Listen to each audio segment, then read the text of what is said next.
Canada just did it again, breaking records, flipping narratives, and sending a global message loud and clear. This is the place to be. Tourists are flooding in, hotels packed, flights overbooked, and guess what? Canada's tourism industry just hit a record-breaking $60 billion in revenue this year alone. From the sweeping Rockies to the roaring Niagara Falls and the quaintness of Peggy's Cove, Canada drew record crowds and cash this summer. What we've seen there is Canada kind of being front and center in a lot of people's minds as an alternative to traveling to the United States. New numbers from the Crown Corporation promoting Canadian travel show the tourism industry generated nearly $60 billion from May to August, a 6% increase year over year. As many Canadians avoided the U.S. and explored their own country instead. Canadians just really changed their plans. So we knew that domestic tourism would be increasing quite substantially. Canadians are refusing to go to the U.S. There's still great love between the two countries. But the numbers suggest Canadians and foreigners are falling out of love with U.S. travel. Of the nearly $60 billion generated, $44 billion was from Canadian travelers and nearly $15 billion from international ones. While Canadian hotels had an 81% occupancy rate last August, the highest since 2014.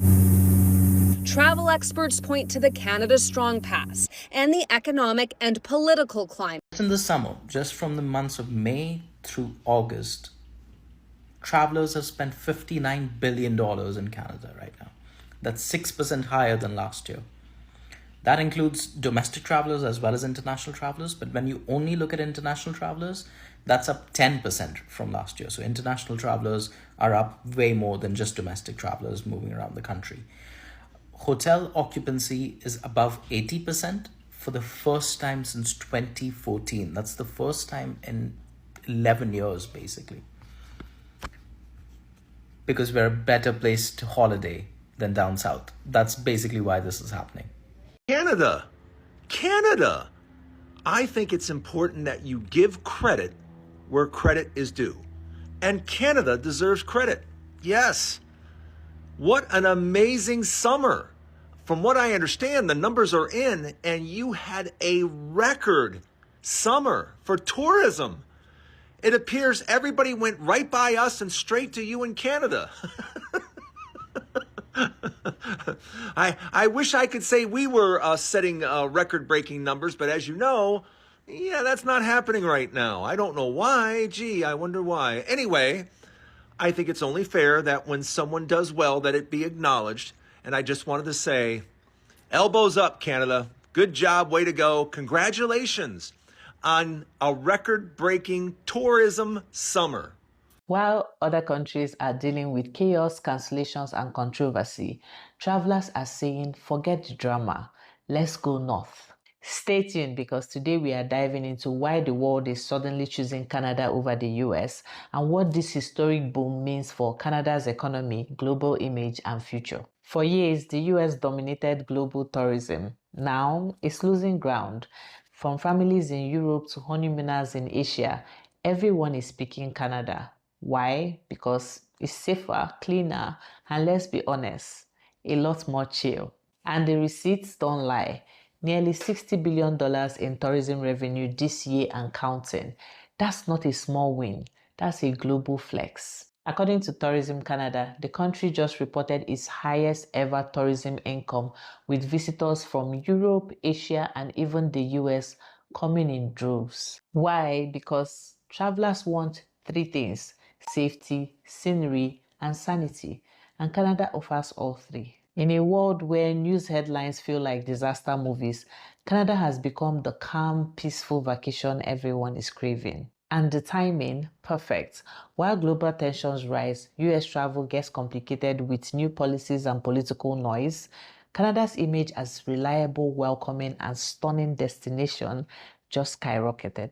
Now let's talk about the big number, $60 billion.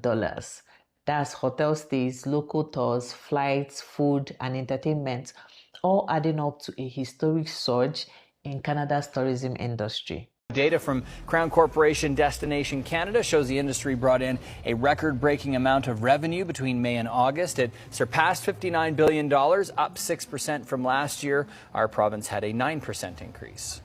2024 was record-breaking. We were pretty excited to see the numbers from last year, and this year we're really on track for another great season. So it's more than just the numbers, though. It's actually about what that is doing for the economy and how that's actually affecting people's businesses. So that means businesses are thriving. People are making money here. Destination Canada says national hotel occupancy is also way up. It's not the salt in the air or days that unfold at their own pace. Atlantic Canada was one of the most popular summer destinations. There's direct flights from Vancouver to Halifax now. We're seeing a lot, the connectability into the Maritimes via Toronto or Montreal or even Ottawa. Buy Canadian and fly Canadian, with summer 2025 bringing fond memories to the country's tourism industry.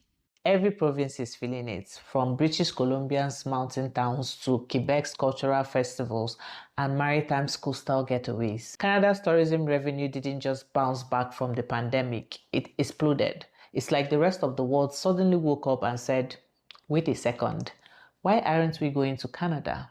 Meanwhile, south of the border, the picture isn't so pretty. American tourism numbers have been stagnant or dropping, especially from Canadian visitors.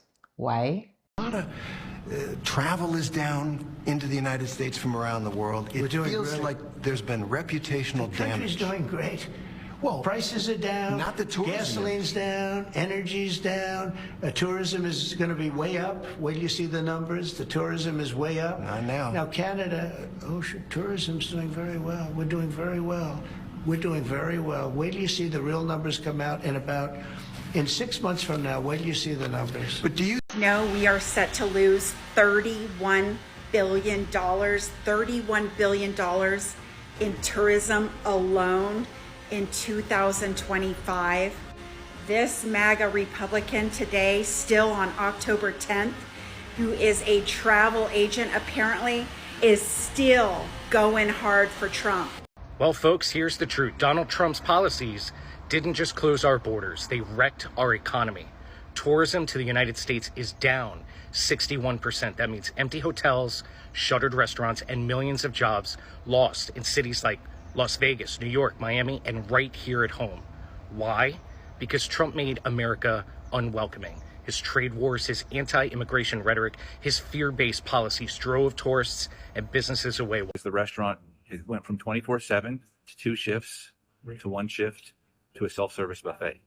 Last November, we were 24/7. February, we went down to the 2 shifts. And then a couple of months later, we went down to the 1 shift. And then as of today, we're down to the buffet shift, self-service buffet, no more service. As of yesterday, the servers were all laid off. Because of our union contract, I do have priority hiring at my hotel. So I'm hopeful to have a job, hopefully by the end of the week because of that. But it's going to be a less paying job, so I'm going to have to see where I can cut some stuff. Nobody wants to come to the U.S., and it is going to affect us tremendously. This Boston Globe article here titled Global Tourism Surges with Double Digits Growth While U.S. Visits Flatline, right?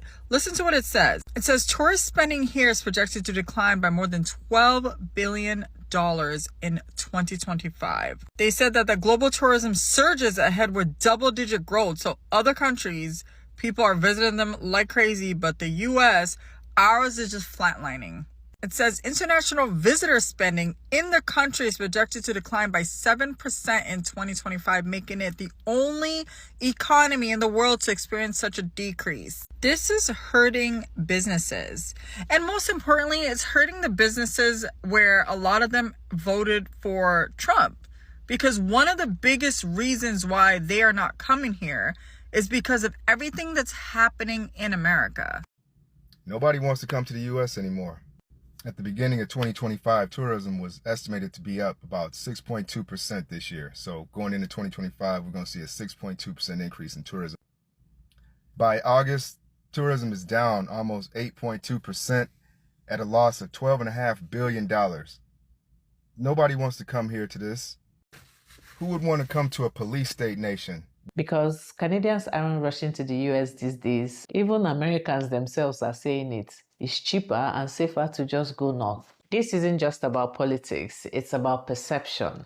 People want a vacation that feels like an escape, not an argument. And Canada nailed that formula. Let's be honest, Canada has got it all. Nature, breathtaking. Cities, modern and multicultural. People, friendly and chill. Wildlife, epic. And best of all, it just feels safe. Visitors say it all the time. It's like stepping into peace. From solo travelers to families, backpackers to honeymooners, Canada has become the new global favorite. And trust me, if you scroll TikTok or YouTube right now, you will see videos of tourists saying, forget New York or LA, I am going to Vancouver, Banff or Quebec. Here's what makes this moment even more powerful. This boom isn't just tourism. It's branding. Every visitor spending money, posting content, and sharing experiences is building a new global image for Canada, an image of stability, beauty, and opportunity. That $60 billion isn't just profit, it's proof that Canada's global influence is rising. And guess what? Experts predict this could jump even higher in 2026 if trends continue. So yeah, the world is literally investing in Canada just by visiting. But before we pop the champagne, there's a twist. This massive boom also means pressure on hotels, cities, and even small towns. Infrastructure has to catch up. Prices are rising in tourist zones. So the big challenge now is, can Canada keep this momentum without losing its charm? Because with great success comes, you guessed it, great traffic. So here is the takeaway. Canada just proved to the world that being safe, peaceful, and beautiful isn't boring. It's profitable. This isn't just a comeback. It's a power move. The world is watching, and for the first time in a long time, the North is shining brighter than ever. If you would choose Canada over the US for your next trip, hit that like button, drop a maple leaf in the comments, and tell me, where would you go first? And don't forget to subscribe because the next video, oh, you don't want to miss that one, trust me. So YouTube thinks you like this video over here. Thank you so much for watching. See you in the next one. Au revoir.